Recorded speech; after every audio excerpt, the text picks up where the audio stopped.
Day 311 Maccabean Revolt, 2 Maccabees 14, Wisdom 17 through 18, Proverbs 25 verses 18 through 20. Let's begin. 2 Maccabees 14. But after a time of 3 years, Judas and those who were with him realized that Demetrius of Seleucus had gone up to strategic places with a very strong multitude and a navy at the port of Tripoli, and had taken hold of the regions opposite Antiochus, and his commander, Lysias. Now a certain Alcimus, who had been high priest, but who had wilfully defiled himself in the time of the commingling, considering there to be no means for his safety, nor access to the altar, went to King Demetrius in the 150th year, offering to him a crown of gold, and a palm, and beyond these, some branches that seemed to belong to the temple. And indeed on that day, he was silent. But having met with an opportune time for his madness, he was called to a council by Demetrius, and asked what things the Jews relied upon and what were their counsels. He responded, "Those among the Jews who are called Hasidians, of whom Judas Maccabeus is foremost, nourish wars, and raise seditions, and will not permit the kingdom to be at peace. For I also, being cheated out of the glory of my ancestors, but I speak of the high priesthood, have come here. First, indeed, in faithful service to the king's interests, but also as an adviser of the citizens. For our entire nation is no less afflicted by their depravity. But I beg you, O king, knowing each of these things, look after both the region and our people, according to your humanity, which is publicly known to all. For, as long as Judas survives, it is impossible for the matter to be at peace."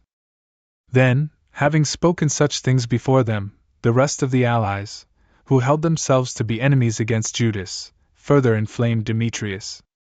And immediately he sent Nicanor, the commander over the elephants, into the first position against Judea, giving him orders to be certain to capture Judas himself, and truly, to scatter all those who were with him, and to appoint Alcimus as the high priest of the great temple.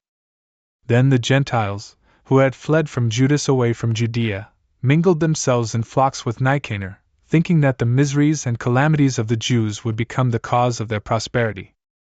And so, when the Jews heard of Nicanor's arrival and that the nations were assembled, they, sprinkling dirt on their heads, petitioned him who established his people to preserve them in eternity, and who likewise protected his portion by clear signs.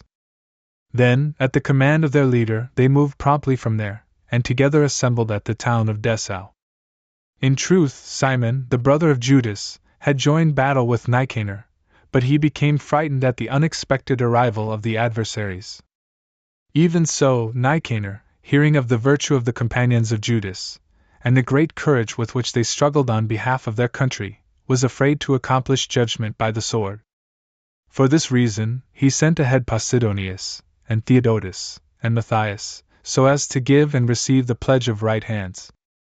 And when a council was held all day about this, and the commander had brought it before the multitude, they were all of one opinion to consent to an alliance. And so, they appointed a day, on which they would act among themselves secretly, and seats were brought out, and placed for each of them. But Judas instructed armed men to be in strategic places, lest some kind of malice might unexpectedly spring up from the enemies. And they had an agreeable conference.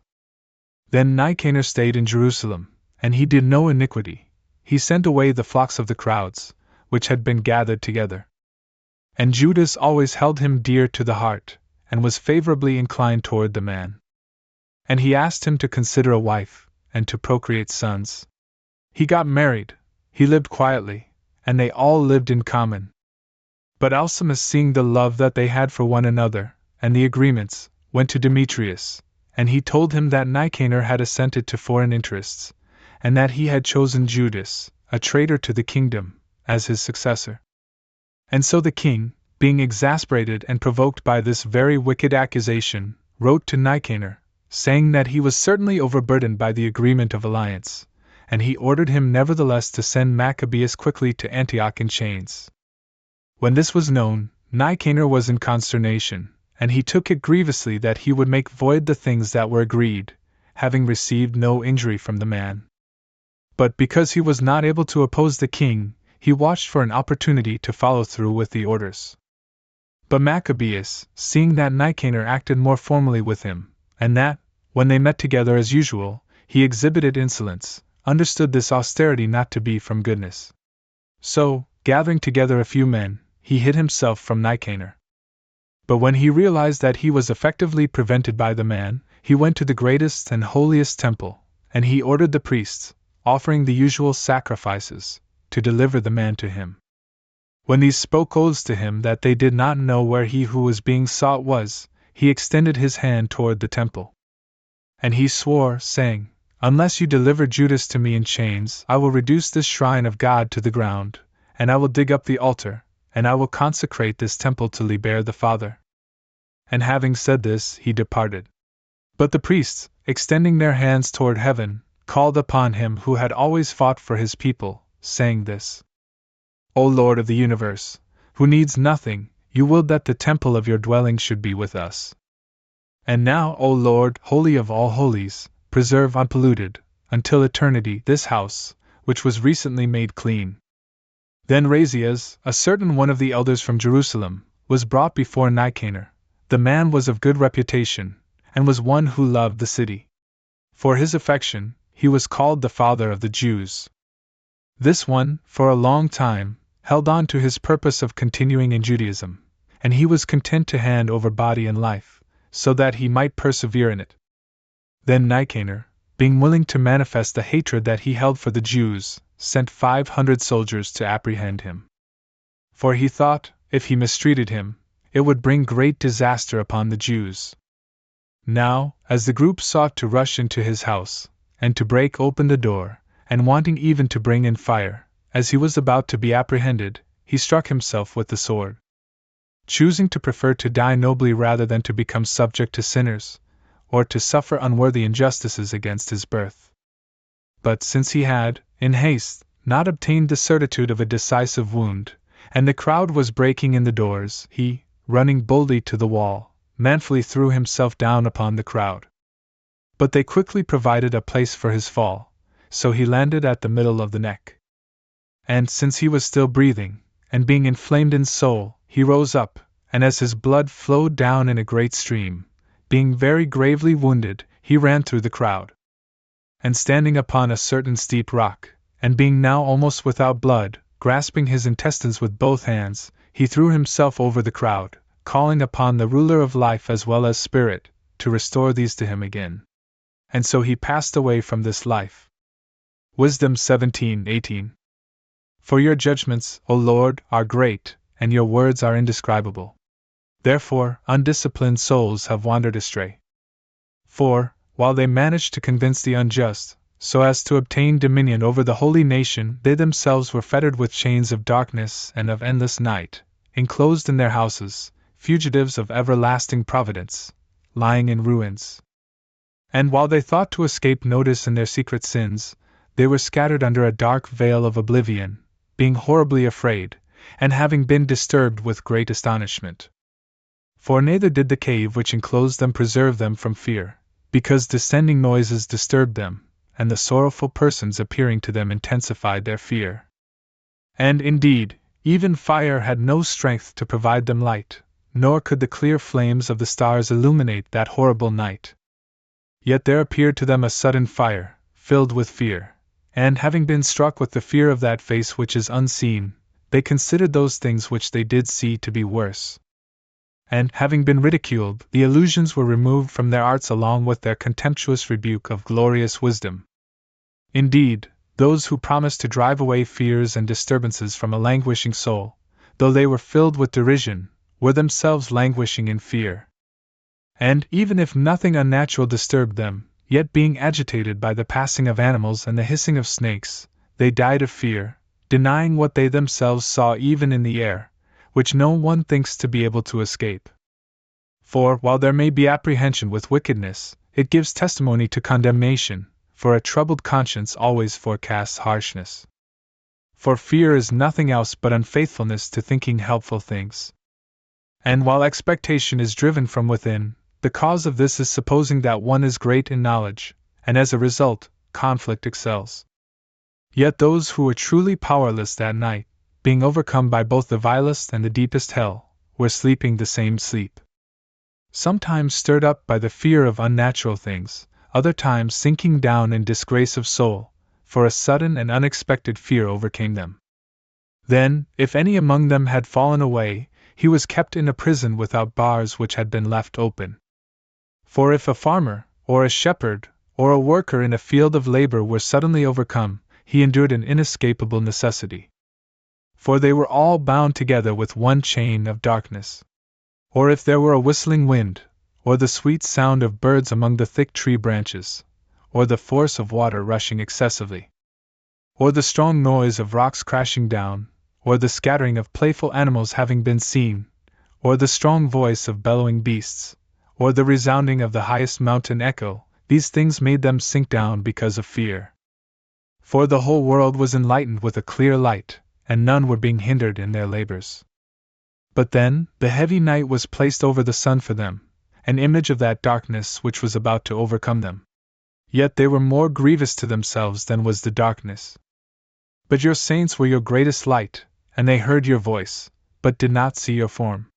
And because they themselves did not also suffer the same things, they praised you greatly. And those who were wounded before gave thanks, because they were no longer being wounded, and because they had petitioned for this gift, that there would be this difference. Because of this, they had a burning column of fire as a guide on the unknown way, and you displayed a harmless son of a good hospitality. The others, indeed, deserved to be deprived of the light and to endure a prison of darkness, who watched for an opportunity to imprison your sons, by whom the incorruptible light of the law was beginning to be given to future generations.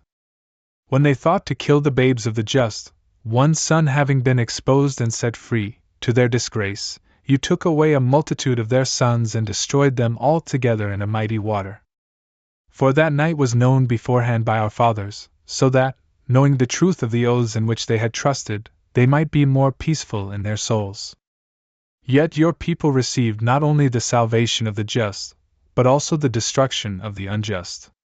For just as you wounded our adversaries, so also did you greatly esteem calling us forth. For the just children of goodness were secretly offering sacrifice, and in agreement they administered the law of justice, so that both good and bad would be able to receive justice, and so that you might now approve of their chanting to the Father. On the other hand, a dissimilar voice was resounding from the enemies, and a lamentable wailing was heard for the children who were being cried over. But the same punishment afflicted the servant with the master, and the common man endured the same as the king. Therefore, all were the same, with one name for death, and the dead were innumerable. For neither were the living sufficient to bury the dead, because, with a single effort, their most illustrious nation was exterminated. For they would not believe anything because of the drugs. Then truly, at the beginning, when the extermination of the firstborn happened, they pledged the people to belong to God. For, when a quiet silence surrounded all things, and when the course of the night was passing the middle of its journey, your almighty word from heaven leapt down from your royal throne, as a fierce warrior in the midst of the land of extermination. As a sharp sword carrying your unfeigned authority, and standing, filled all things with death, and standing on the earth, reached all the way up to touch heaven. Then, incessant visions of nightmares disturbed them, and unexpected fears overcame them. And another was thrown down elsewhere half alive, and so, by means of that which was dying, the cause of death was revealed. For the visions that disturbed them had forewarned of these things, lest they should perish and not know why they suffered these evils. Yet, at that time, the trial of death touched even the just, and there was a disturbance of the multitude in the wilderness. But your wrath did not continue for long. For a blameless man, prospering, is to be entreated for your people, bringing forth the shield of your service, through prayer and incense, making prayerful supplication, he withstands anger, and so establishes an end to the necessary difficulty, revealing that he is your servant. Yet he outlasted the disturbance, not by virtue of the body, nor by force of arms, but with a word he subdued those who were troubling him, commemorating the oaths and covenant of the parents. For when they were now fallen down dead by heaps one upon another, he stood between them and cut off their attack, and he divided those who controlled the path to the living. For, within the garment of shame which he held, the world was all together, and the great deeds of the parents were engraved on 4 orders of stones, and your majesty was engraved on the crown of his head. Yet he who was exterminating yielded even to those he frightened. For one trial of wrath was sufficient. Proverbs 25 verses 18 through 20. A man who speaks false testimony against his neighbor is like a dart, and a sword, and a sharp arrow.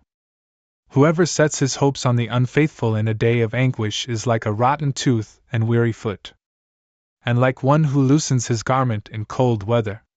Whoever sings verses to a wicked heart is like vinegar on baking soda. Just like a moth to a garment, and a worm to wood, so too does the sadness of a man do harm to the heart.